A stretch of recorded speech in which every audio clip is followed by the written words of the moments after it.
Cumprimento a igreja com a paz do Senhor. Amém. Glória a Deus. Glória a Deus, aleluia.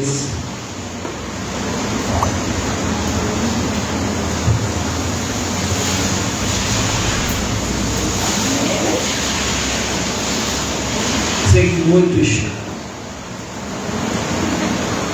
tiveram um final de semana, como posso dizer, abençoado. Sábado eu e minha esposa estava no vale, estava orando, estamos com um propósito pela igreja, pelos ministérios da igreja, pelos pastores da igreja, um propósito eu e ela e Deus. Por isso que não chamamos ninguém para nos acompanhar, porque é um propósito entre eu e ela e Deus, com a igreja que está resgatando vida. Um propósito de oração pela igreja, um propósito de oração para os nossos pastores, um propósito de oração para os ministérios da igreja que está resgatando vida. Amém, Jesus, aleluia. Porque tem vezes que é só você e Deus.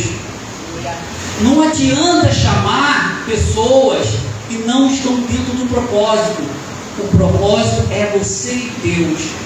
Como a palavra diz, depois que casamos somos uma só carne. Esse propósito é eu e ela e Deus. Glória a Deus, Senhor Jesus.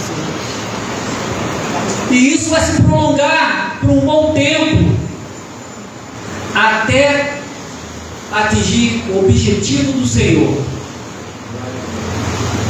Eu sei que muitos estão se perguntando, mas presbítero, por que isso agora? Porque é necessário.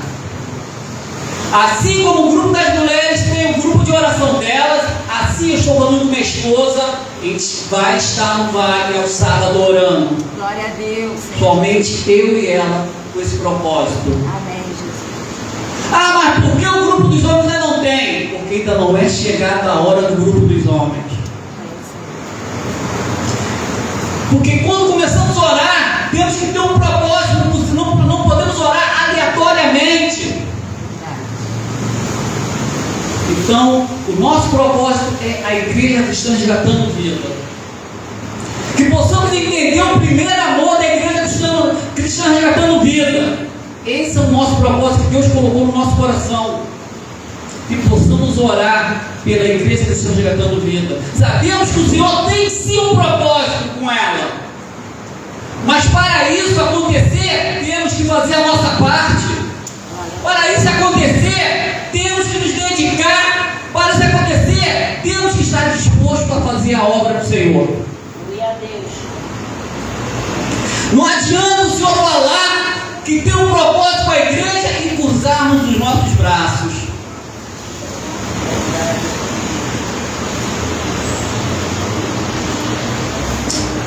Ah, presbítero, está pegando pesado. Não, presbítero, eu estou falando o meu propósito para a igreja que está resgatando vida, que Deus colocou no meu coração e da minha esposa. Se Deus colocou um propósito no teu coração, faça conforme a vontade dele, não conforme a vontade da nossa carne. Faça conforme ele falou.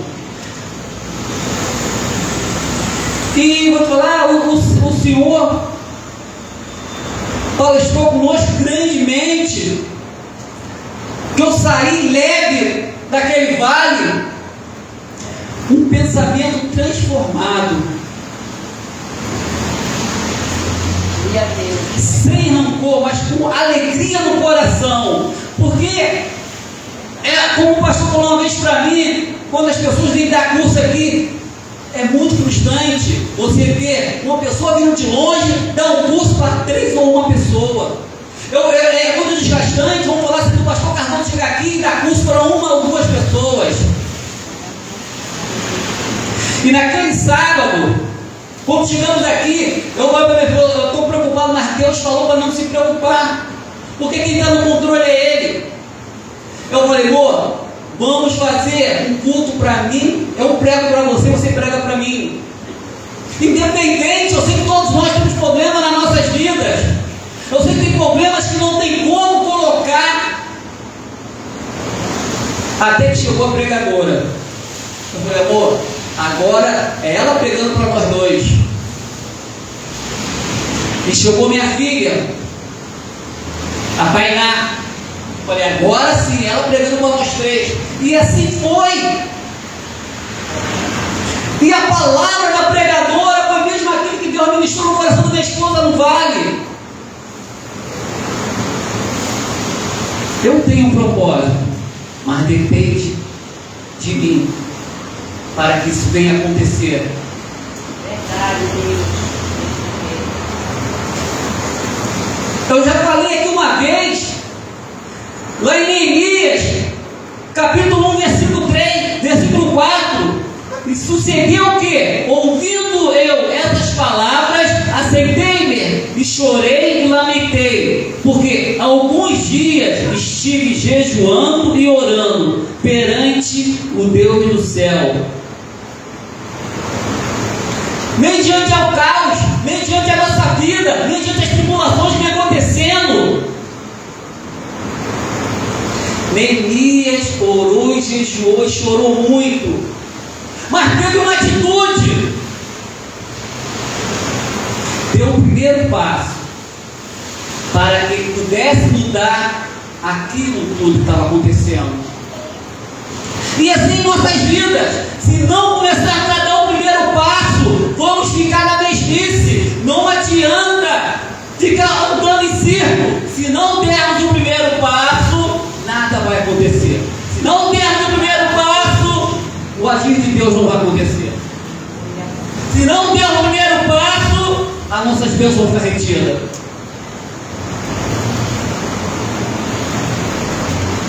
Presbítero, estou cheio de problema, você vem batendo na igreja, entenda, não estou batendo em ninguém, não estou exortando ninguém.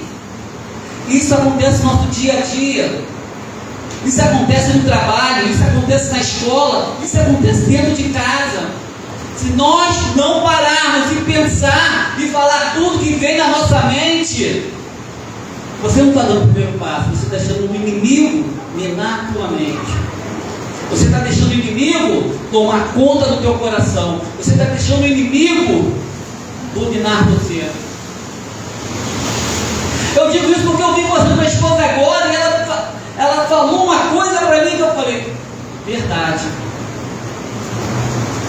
Nós não sabíamos o que estava se passando com aquela pessoa. Nós não sabíamos como está o coração daquela pessoa. De repente ela está cansada. De repente aquela pessoa quer largar tudo. De repente aquela pessoa acha que mais nada está dando certo na vida dele ou na vida dela. Se não chegar alguém para poder estender a mão, como Jesus fez com Pedro, estendeu a mão, quando Pedro perdeu o foco, andando nas águas. Uma vez o pastor André falou para mim, basta apenas um abraço e tudo se transforma. De repente essa pessoa que está desanimada, está jogando tudo para o alto, que não quer mais saber, ela está querendo apenas um abraço, para saber que alguém se importa por ela, para saber que alguém se importa por ele.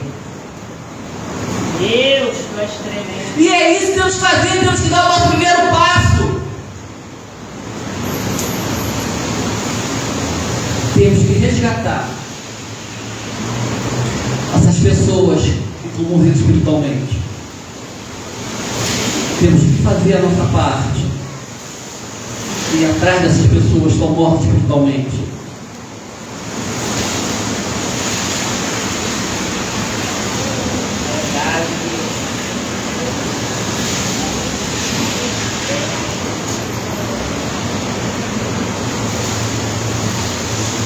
Porque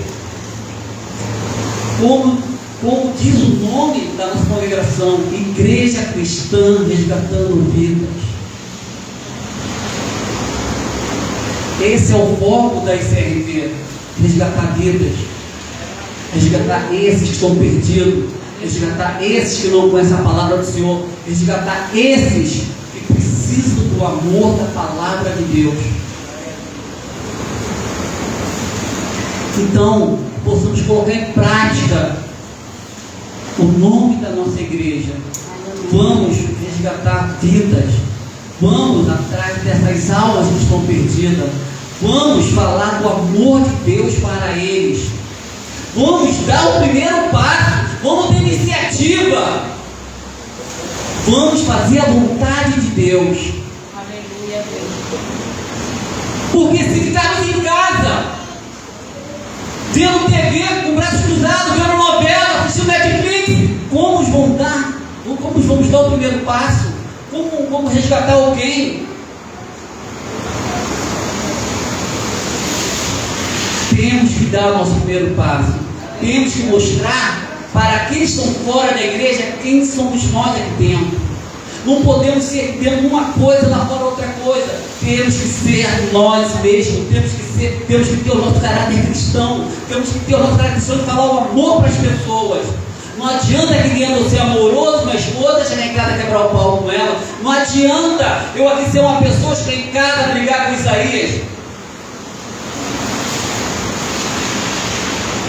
Tem uma música, eu acho que é do Cainão, que é assim mesmo, a criança fala com o pastor, podemos morar aqui na igreja? O pastor pergunta por quê? Porque ele fala que o pai dele dentro da igreja é uma coisa, fora da igreja o pai dele é outra coisa.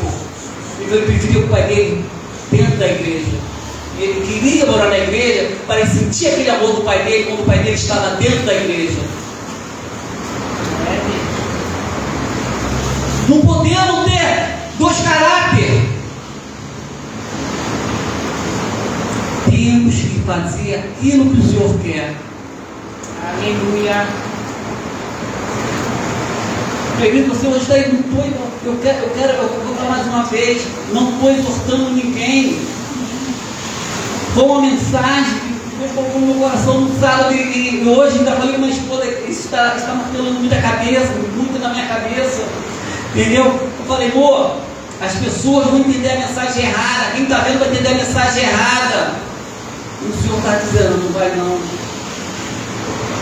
Não vai não. Pode falar. Não vai. Porque aqueles que estiverem dentro da igreja vão sentir o amor que a igreja tem por elas. E não é nada mais justo.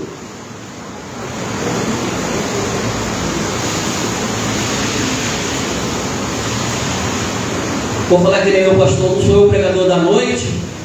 Mas lá em Ageu, capítulo 1.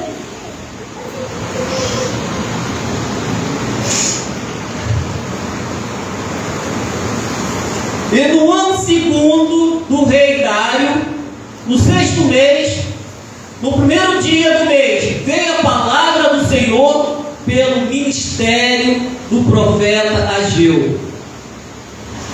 A Zorobabel, filho de Sealtiel, príncipe de Judá, e a Josué, filho de Josadaque, o sumo sacerdote, dizendo, assim fala o Senhor dos Exércitos, dizendo, este povo diz, não veio ainda o tempo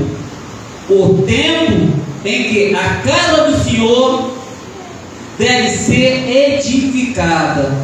Veio, pois, a palavra do Senhor pelo ministério do profeta Ageu, dizendo, e para vós, tempo de habitardes nas vossas casas estucadas, e esta casa há de ficar deserta. Ora, pois, assim diz o Senhor dos Exércitos, aplicai o vosso coração aos vossos caminhos, semeais muito, recolheis pouco, comeis, mas não vos fartareis, bebeis, mas não vos sacieis, vestimos, mas ninguém se aquece. O que recebe salário? Recebe salário num saquetel furado.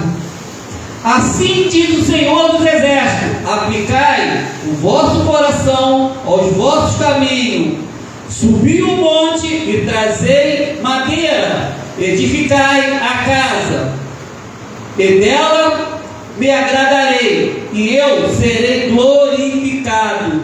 Diz o Senhor, olhaste para muito, mas eis que alcançaste pouco.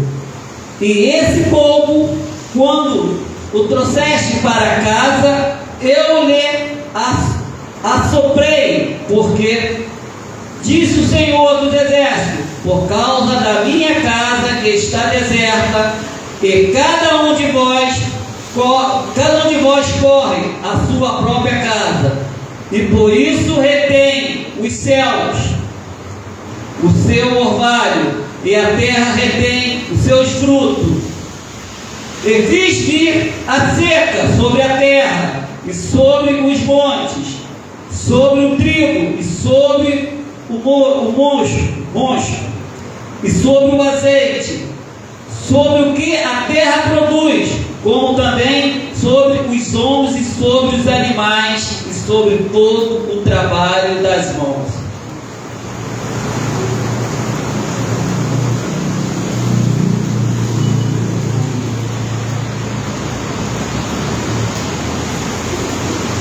A pergunta do Senhor Deus, a pergunta é: você sabe por que faço isso? É a resposta imediata: por causa da minha casa.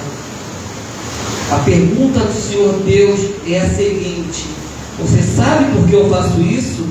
É a resposta imediata: por causa da minha casa, que está vazia e abandonada. Enquanto cada um de vós continua correndo para a sua própria casa. Ou seja, Deus não tem sido prioridade? Seus afazeres, sua luta diária requer muito de você.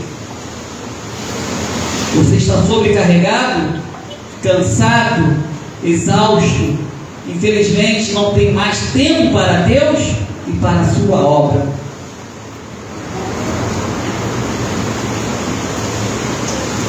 Eu estou aprendendo. Eu sempre falo isso, eu estou aprendendo a colocar Deus na frente de tudo. Deus tem que ser prioridade na minha vida. Mesmo me sentindo fraco, mesmo me sentindo desanimado, mesmo me sentindo angustiado, mesmo com toda a tribulação que minha vida está passando, mas Deus tem que ser prioridade na minha vida. Porque se Deus não for prioridade na minha vida e na tua vida, como você vai se alegrar? Como você vai ser abençoado? Como você vai poder fazer o bem? Se você está magoado,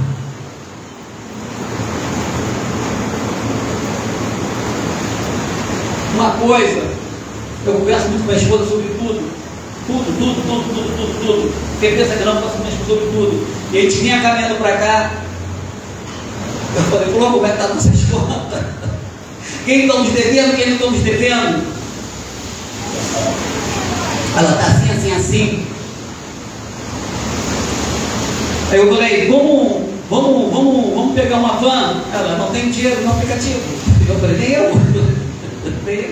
Então vamos andando na chuva. Viemos, mas estamos felizes. Por quê? Porque a gente encosta a nossa cabeça no travesseiro e dormimos tranquilos. Glória a Deus. Porque estamos pagando todo mundo, ficamos sem dinheiro, mas estamos pagando. Então Deus é prioridade na minha vida. Glória a Deus.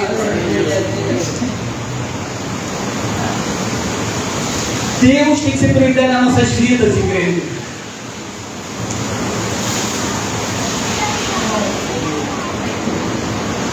Por quê?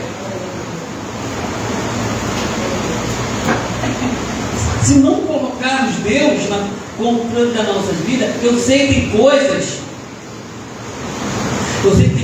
que não dá. Mas se a gente pensar bem, dá para colocar Deus como prioridade. Porque Ele te colocou como prioridade no seu filho dele. Gente, eu fui preparado para pregar, pastor. Eu nem sabia disso. Deus nos colocou como prioridade para Ele. Muitas das vezes inventamos desculpa para não colocar Deus como prioridade.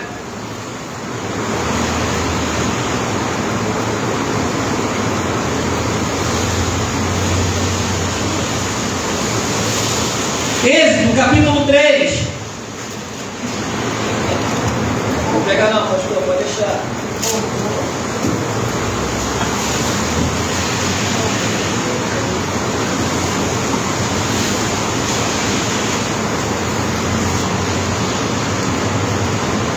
Êxodo capítulo 3, versículo 10.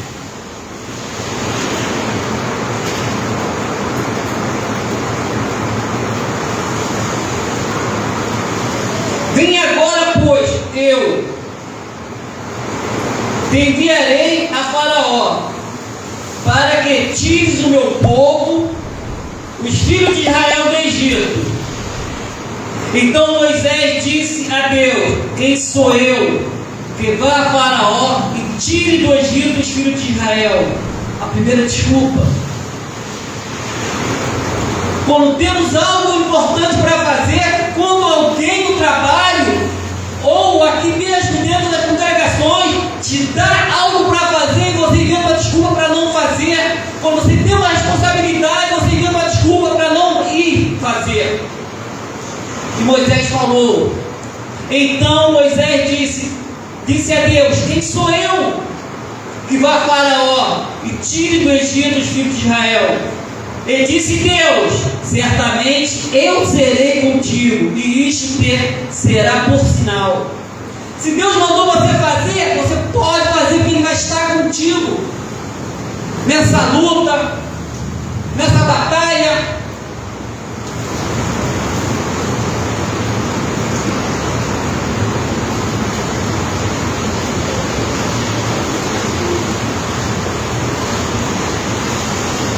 Jeremias capítulo 1, versículo 6.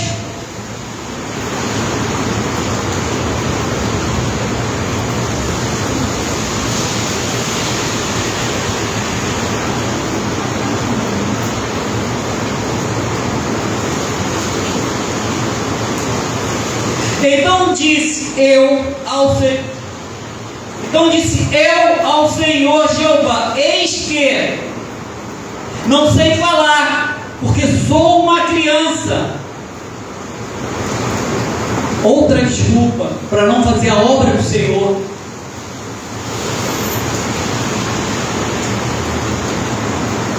Porque sou uma criança. Mas o Senhor me disse: não digas eu sou uma criança, porque aonde quer que eu te enviar, irás fazer tudo quando eu te mandar.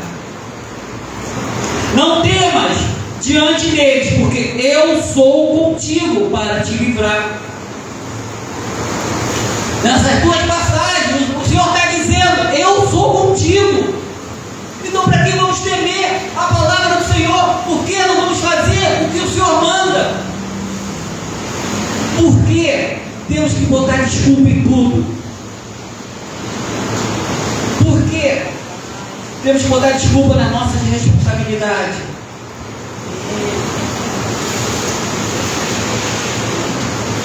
Essa todo mundo conhece. Jonas, capítulo 1.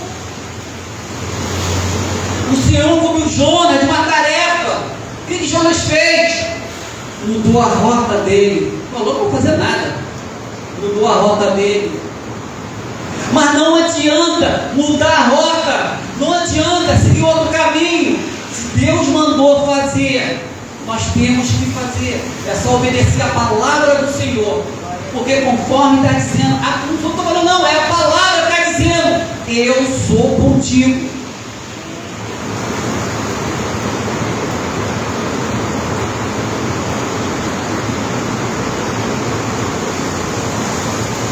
Prioridade, Deus nas nossas vidas.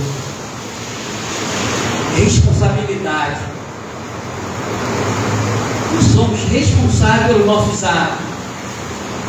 Nós somos responsáveis por aquilo que Deus colocou no nosso coração para fazer. Então, igreja, que a partir de hoje possamos refletir sobre isso, sobre responsabilidade, prioridade, e vamos parar de dar desculpa para fazer a obra do Senhor.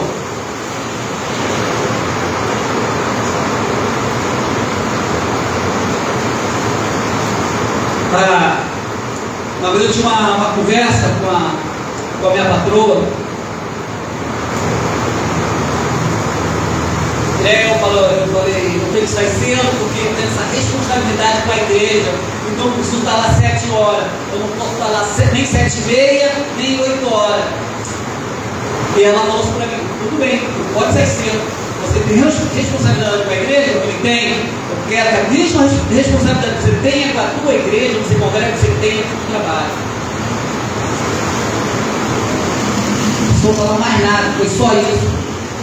Eu falei, entendi o recado, pode deixar comigo. Quarta e quinta-feira, o pastor brincando comigo, está calado, está morrendo de dor de cabeça, a minha sinusite estava quitada, sem remédio, tive que tomar remédio na loja. Como quinta-feira eu estava no curso, muita dor de cabeça, o barulho já estava, mas responsabilidade, eu estava lá. Porque eu tenho uma responsabilidade, não só com o meu pastor, mas com os professores do curso, com a minha igreja. Responsabilidade.